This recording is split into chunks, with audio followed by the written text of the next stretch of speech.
1,00,000 మంది శివభక్తులతో కలిసి మహారుద్రాక్ష పూజలో పాల్గొనండి. వెంటనే కాల్ చేసి మీ పేరును నమోదు చేసుకోండి.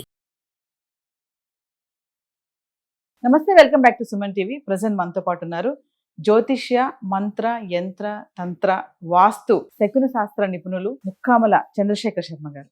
నమస్తే అండి. నమస్కారం అమ్మా. శర్మ గారు, ఆడపిల్లలు పెళ్ళైన తర్వాత పుట్టింటి నుంచి కొన్ని వస్తువులు తేయకూడదు అంటారు. కొంతమంది అయితే అన్ని తెచ్చుకుంటారు అనుకోండి. ఇప్పుడు కిరాణా సామాన్లు కానీ, ఉప్పు, పప్పు, బియ్యం అవి కూడా తెచ్చుకుంటారు. ఇంకా చీపురి, ఇంకా చెప్పాలంటే చింతపండు, ఇలాంటివి కూడా తెచ్చుకుంటారు. నూనె కూడా తెచ్చుకునే వాళ్ళు కూడా ఉన్నారు. అంటే కొంతమంది అటాచ్మెంట్ అలా ఉంటుంది, పక్క పక్కనే ఉంటారు. కొంతమంది అదే ఏరియాలో ఉంటూ ఉంటారు, తల్లి కూతురు కూడా, అంటే పేరెంట్స్కి ఇంటి దగ్గరలో. మరి అసలు పెళ్ళైన ఆడవాళ్ళు పుట్టింటి నుంచి కొన్ని వస్తువులు తేయకూడదని కూడా కొంతమంది చెప్తూ ఉంటారు. తేవడం వల్ల కొన్ని నష్టాలు జరుగుతాయి అంటారు. ఏ వస్తువులు అసలు తేయకూడదు, వాటిని తెస్తే జరిగే నష్టాలు ఏంటి అంటే ఒకసారి. పెళ్ళైన స్త్రీ అసలు మామూలుగా తనకు ఉన్నటువంటి కట్టుబట్టలతోటే భర్త ఇంటికి రావాలి. ఏ వస్తువులు తీసుకురాకూడదు, అసలు ఏ వస్తువులు తీసుకెళ్ళకూడదు చెప్పేశారు మీరు ఫస్టే. ఎటువంటివి తీసుకెళ్ళకూడదు. కాకపోతే కనుక ఏంటంటే కనుక తల్లిదండ్రులు కూతురు ఎక్కడ బాధపడిపోతుందో అని చెప్పేసి ఆవిడకి కావాల్సిన సౌకర్యాలు అనేటువంటివి అనేక రకాలైనటువంటి వస్తువులు ఇస్తూ ఉంటారు. అది వాళ్ళ ఇష్టపూర్తిగా ఇస్తున్నారు కాబట్టి వీళ్ళు తీసుకోవడానికి అవకాశం అనేటువంటిది ఉన్నది అది అక్కడ. కాకపోతే కానీ మీరు చెప్పినట్టుగా కనీసం నాకు ఇంట్లో ఉప్పు అయిపోయిందని చెప్పేసి ఉప్పు తెచ్చుకోవడం వల్ల నెగిటివ్ ఎనర్జీని తీసుకొని ఇంట్లో పెట్టుకోవటమే. ఉప్పు తెస్తే అంతే కదా. మరి ఉప్పు పాజిటివ్ ఎనర్జీ. ఒకళ్ళ ఇంటి నుంచి ఇటు తీసుకుంటే అప్పులు తెచ్చుకొని పెట్టుకోవడం ఇంట్లో. అలాగే నూనె, శనిగ్రహానికి ఇది శని ప్రభావం ఎక్కువ అవుతుంది ఒకళ్ళ దగ్గర నుంచి నూనె తీసుకోవడం వల్ల. అలాగే ఇనప వస్తువు ఏది తీసుకురాకూడదు. అంటే కత్తిపీట, చాకు, ఇనప వస్తువుకి సంబంధించింది ఏదైనా సరే అంతే. ఈవెన్ మంచం కూడా. Okay. Cot, double cot, single cot అని ఐరన్ మంచాలు ఉంటాయి కదా, ఐరన్ మంచాలు, ఆ మంచాలు కూడా తీసుకోకూడదు. పుట్టింటి వాళ్ళు మంచాలు చేయిస్తారు కదా, చేయించినప్పుడు వాటికి సంబంధించినంత వరకు ఎంతో కొంత మనం రూపాయి అన్నా ఇచ్చేయాలి. తల్లిదండ్రులకి ఇచ్చేసి తెచ్చుకోవాలి. ఎందుకంటే ఇప్పుడు పెళ్లి అయిపోయిన స్త్రీ ఆ ఇంటి ఆడపడుచు కాదు, ఆ ఇంటి స్త్రీ కాదు, పరాయి స్త్రీ ఆమె. మనం వేరే వాళ్ళకి పెళ్ళి అయిపోయి వెళ్ళిపోయింది ఆమె. ఆ గోత్రనామాలన్నీ మారిపోతాయి. ఆ ఇంటి స్త్రీ అయినప్పుడు మనం ఎవరో ఇనుము వస్తువు మనకి ఇస్తారంట. మనం ఊరికనే తీసుకున్నాం అనుకోండి, శనీశ్వరుని తీసుకొచ్చి మన ఇంట్లో కూర్చోబెట్టుకున్నట్టే. ఫ్రీగా ఇవ్వకూడదు. ఫ్రీగా ఇనప వస్తువు అనేటువంటిది ఏది తీసుకోకూడదు. ఇనప వస్తువు మీరు ఇప్పుడు ఈ కాలంలో అయినా సరే ఏదైనా మనకి తెలిసింది ఒక వెహికల్ ఇస్తారు, నా వెహికల్ వాడుకోండి అని చెప్పిస్తారు. వాడుకుంటాం, మనం తీసుకుని బాగానే ఉంది, కారు చాలా బాగుంది, లేదా 2 వీలర్ బాగుంది, తీసుకుని వాడుకుంటాం, బాగానే ఉంటుంది. కానీ దాని ప్రభావం మనకు ఉంటుంది, చెడు ప్రభావం అనేటువంటిది ఖచ్చితంగా తగులుతుంది. అందుకని మనకి ఇచ్చేసేటైతే పూర్తిగా బజార్కి వెళ్ళేసి వస్తాము, లేదా 2 రోజులు, 1 వారం రోజులు వాడుకొని ఇస్తామంటే పెద్ద ఇబ్బంది ఏం లేదు మనకి.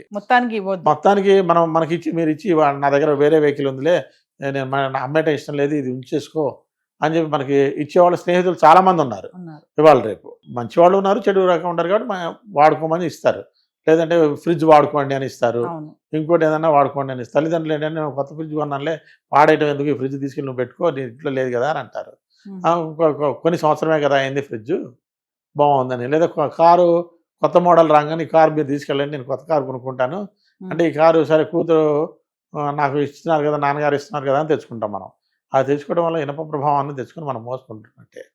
అది తెచ్చుకున్నప్పుడు తల్లిదండ్రి అయినా సరే ఎవరైనా సరే మీకు తోచినంత రూపాయి అనే 10,000 కావచ్చు, 20,000 కావచ్చు, అంతేనా మీకు తోచినంత వాళ్ళకి సమర్పించడం అనేటువంటిది చాలా మంచిది. అందించడం వల్ల వాడి యొక్క చెడు ప్రభావం అనేటువంటిది మనకు తగలకుండా ఉంటుంది.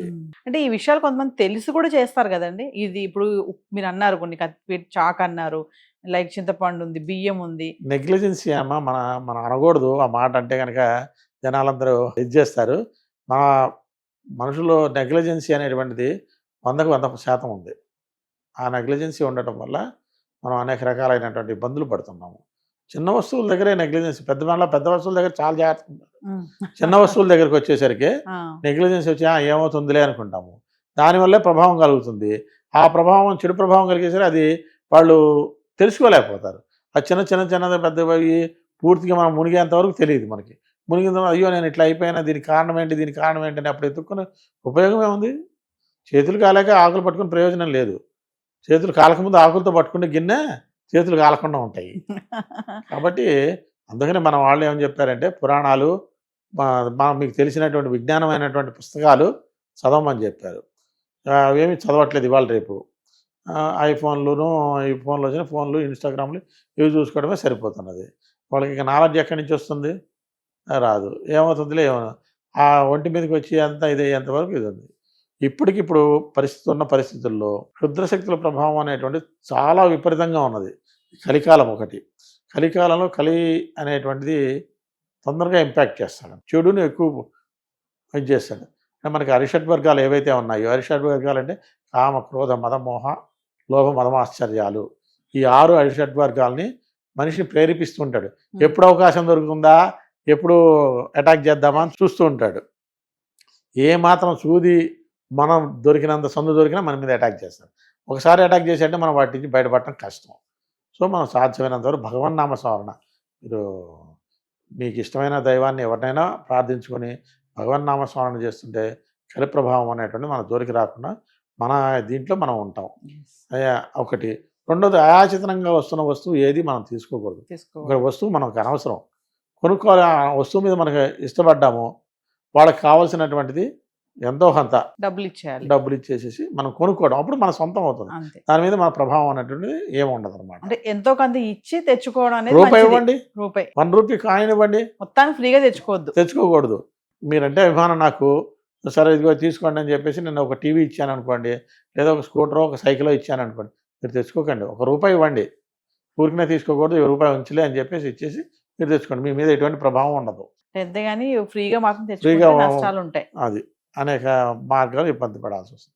అందుకనే మనం ఏంటంటే కనుక వేటిల్లో అయినా సరే 1 రూపాయి కాయిన్ అనేటువంటిది కంపల్సరీగా పెట్టాలి అని అంటారు. 1 రూపాయి కాయిన్ ఇప్పుడు మీరు 10,000 పెట్టండి, ఒక కాయిన్ కూడా పెట్టమంటారు. ఎందుకంటే ఆ కాయినే మనని రక్షిస్తూ ఉంటుంది ఎప్పుడు సదా. కాబట్టి కాగితాల నోట్లు 10,000 ఇచ్చారా, 1,00,000 రూపాయలు ఇచ్చారా నేను లెక్క కాదు. ఆ కాయిన్ ధనలక్ష్మి స్వరూపం. అంటే ఇది వరకు రాగి రూపంలో, వెండి రూపంలో, వెండి coin, silver coin, gold coin plus copper coin ఉండేవి రాజుల కాలం నుంచి. అవన్నీ క్రమేణా తగ్గుతూ వచ్చినాయి. కాబట్టి ఇప్పుడు మామూలు మనం తయారు చేసే మామూలు రూపాయి నాణ్యం వచ్చింది. ఆ రూపాయినే కాయిన్ అంటున్నాం మనం. దాన్నే వాడుక భాషలో కాయిన్ అంటాం. కాబట్టి ఆ కాయిన్ 1 రూపాయి అయినా పెట్టి తాంబూలం ఇచ్చేటప్పుడు ఎవరికైనా సరే కంపల్సరీ 1 రూపాయి ఇచ్చి దానం చేయాలి. రూపాయికి అంత అంటే ఆ పెట్టే కాయిన్ కి అంత వాల్యూ, రూపాయి కాదు కానీ అక్కడ వాల్యూ ఉన్నది. రూపాయి మ్యాథమెటిక్స్ లో 0కి ఎంత వాల్యూ ఉందో ఆ రూపాయి కాయిన్కి అంత వాల్యూ ఉందన్నమాట. నమస్తే.